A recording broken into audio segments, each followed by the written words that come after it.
françaisdanslemonde.fr, la première plateforme multimédia d'aide à la mobilité internationale. Je suis Gauthier Seyss. J'ai le plaisir d'accueillir aujourd'hui Fanny Cisorn. On part à Londres avec une famille qui vient de s'y installer. françaisdanslemonde.fr, le podcast. Dans la team Bisounours, la team de ceux qui essayent de voir le bon côté des choses, je demande Fanny au micro de Français dans le Monde. Bonjour Fanny. Bonjour. C'est vrai que tu aimes bien voir le bon côté des choses.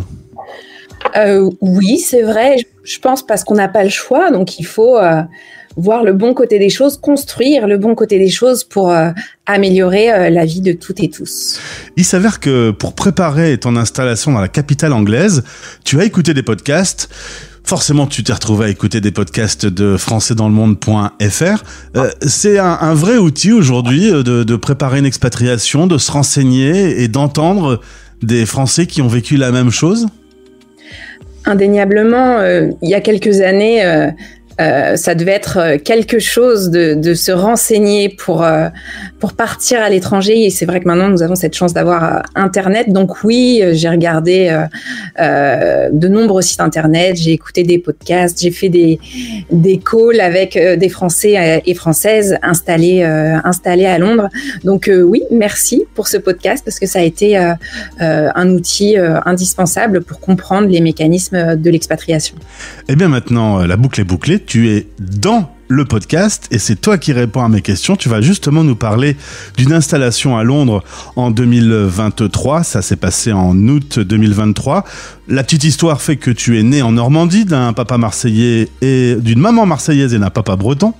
J'ai failli me tromper. Les études se poursuivent à 20 ans à Lyon, puis Paris à la Sorbonne. La France, c'est bien. On a des belles villes. Pourquoi avoir décidé de quitter ta France natale ? Alors j'adore la France, un pays bouillonnant d'idées, d'envies et de débats, mais toujours cette envie d'apprendre de différentes façons et notamment d'apprendre en rencontrant des gens différents. Et donc il y avait cette envie de vivre à Londres, qui est une ville voisine de Paris, au final en train plus proche que Marseille, qui est une autre ville que j'aime passionnément. Et donc cette envie effectivement de vivre à Londres depuis une envie partagée avec mon compagnon et mes filles depuis quelques années. Faut dire que vous aviez déjà à 25 ans eu l'occasion avec ton compagnon de vivre une année complète en Australie. Alors là, pour le coup, c'était loin. Mais déjà, cette culture anglo-saxonne, cette découverte de l'autre, ça aurait pu être l'Australie ou franchement, là, c'était vraiment trop loin ? J'adore l'Australie. Après, j'ai de plus en plus une conviction écologique très forte, et donc les allers-retours en avion avaient un bilan carbone beaucoup trop élevé, et donc aussi envie de découvrir autre chose. Donc Londres en Eurostar, c'est très bien. Alors, il faut dire que sur notre antenne, on a interviewé beaucoup de Français qui ont vécu à Londres et qui sont parfois partis ces derniers mois, ces dernières années, depuis notamment le Brexit, depuis la pandémie. Vous avez fait le chemin inverse, vous vous y êtes installé donc l'été passé. Clairement, s'y installer aujourd'hui et les démarches administratives, on va en toucher un mot, on peut dire qu'il faut ouvrir un tableau Excel costaud. Alors j'adore les tableaux Excel, et effectivement là il était très costaud. C'est quelque chose dont on parle peu au final sur les conséquences du Brexit. Il y a des vraies conséquences sur la vie des gens ici, il y a des conséquences sur la vie économique du pays, mais il y a des conséquences évidemment sur les Européens qui souhaitaient venir s'installer à Londres, ou tout simplement faire du tourisme parce que maintenant le passeport est obligatoire. Et donc oui, ça a été un très long parcours. 6 mois d'organisation est bien nécessaire pour avoir le visa, faire le test d'anglais, trouver un logement qui est un véritable parcours du combattant à Londres, avec des prix mirobolants, faire des inscriptions dans les écoles avec des files d'attente qui se sont raccourcies avec le Brexit parce que de nombreuses familles françaises, je pense, sont parties. Malgré tout, il y a toujours beaucoup d'incertitudes tout est lié, c'est-à-dire pour un logement il faut un visa, pour l'école il faut le visa, donc de longues démarches.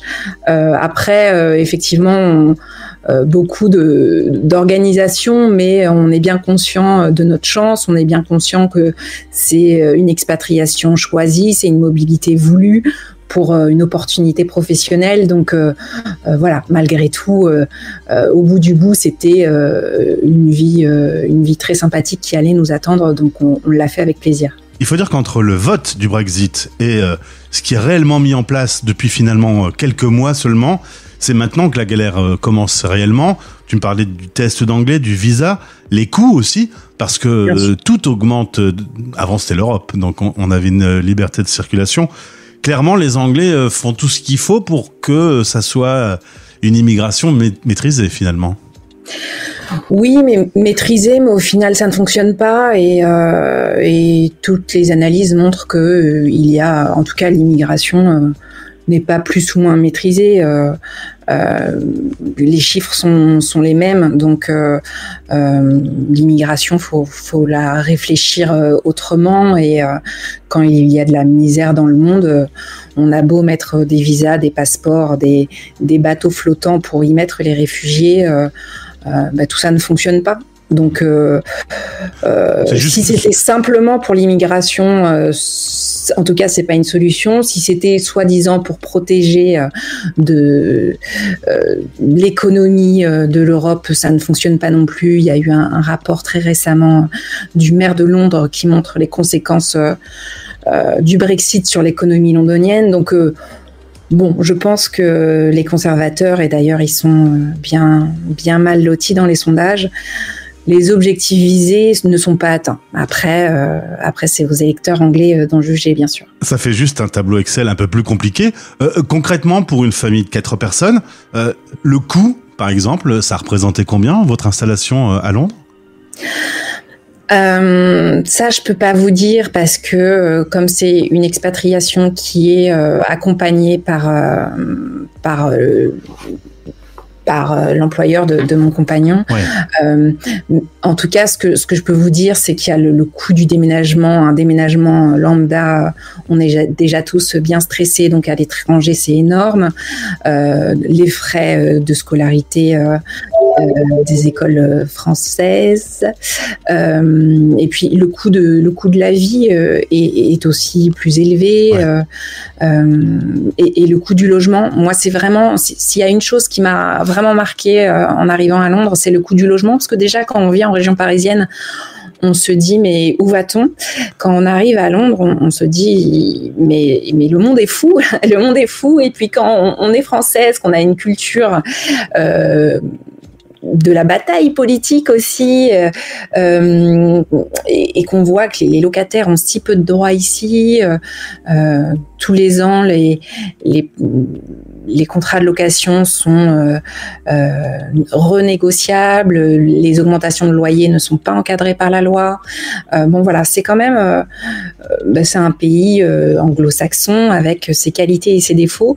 Et c'est vrai que sur le logement, la vie est dure pour les Londoniens qui ont une vie plus délicate que la mienne, en tout cas, ouais. Vous avez décidé de vous installer dans quel quartier ? Alors, on est au-dessus de Camden, donc c'est un quartier qui se veut populaire, en tout cas plus populaire que le centre-ville. On avait cette envie d'être connecté à des quartiers qui vivent, à des quartiers où sont installées des familles, pour retrouver ce qu'on a quitté. On habitait une ville de banlieue parisienne qui s'appelle Ivry-sur-Seine, qui est une ville que j'aime énormément. Et on avait cette envie de retrouver un multiculturalisme, une vie de quartier, et on s'y plaît. Côté professionnel, tu as travaillé 15 ans avec des collectivités territoriales. Depuis quelques années, tu travailles au sein de l'agence Jarod, qui travaille sur tout ce qui est influence, stratégie de communication. Concrètement, le réseau, tu sais ce que c'est. Quand tu es arrivé à Londres, tu n'en avais pas. Tu m'as dit que, par exemple, tu avais poussé la porte de Londres Accueil, qui fait partie du réseau FIAF, qui est partenaire avec Français dans le monde. Il y a utilité assez vite à se retrouver son réseau pour pour son quotidien, pour sa santé mentale, pour voir des gens et parler? Bien sûr. Alors, je connaissais déjà du monde à Londres, notamment via l'agence Jarod avec laquelle je travaille, parce qu'on a des clients qui sont ici, des personnalités ou dirigeants. Mais évidemment, j'avais cette envie d'élargir mon réseau, de connaître, d'avoir aussi des tips et conseils de mes concitoyens.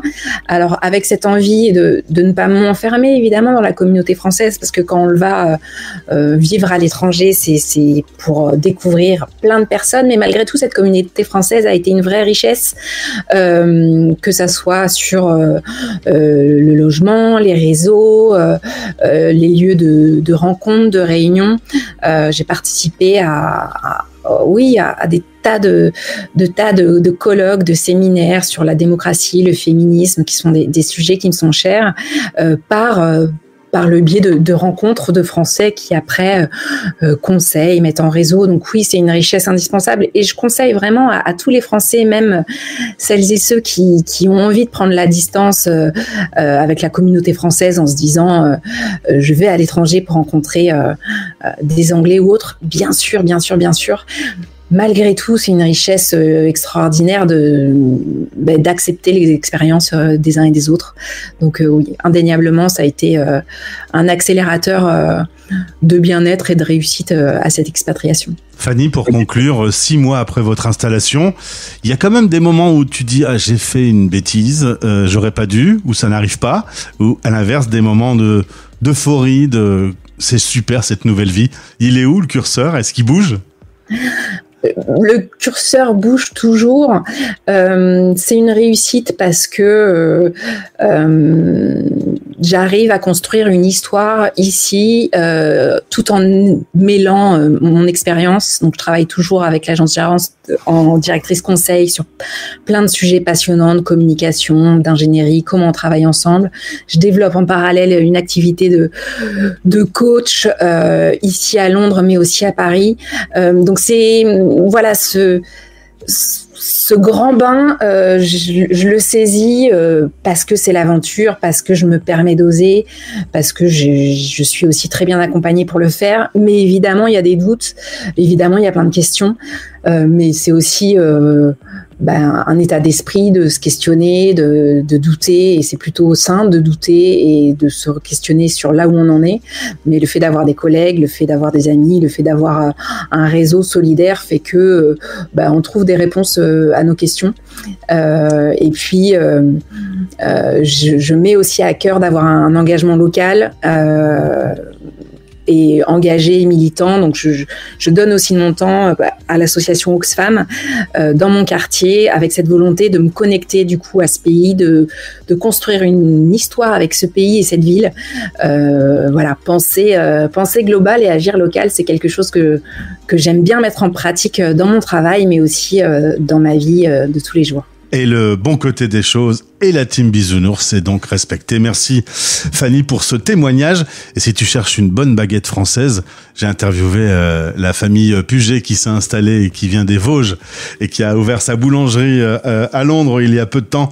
Parce que le pain mou anglais, on peut quand même reconnaître que là ils ont un peu de retard avec le nôtre quand même. Non, ça te gêne pas le pain mou?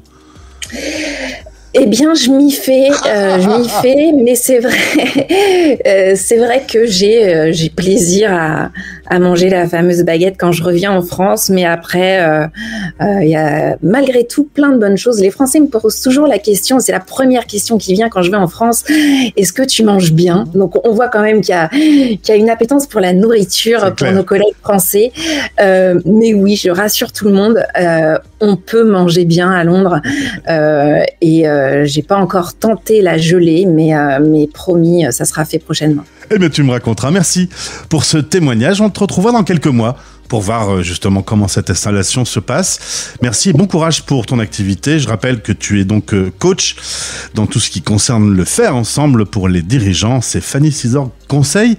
Belle journée et bon thé du coup. Merci beaucoup.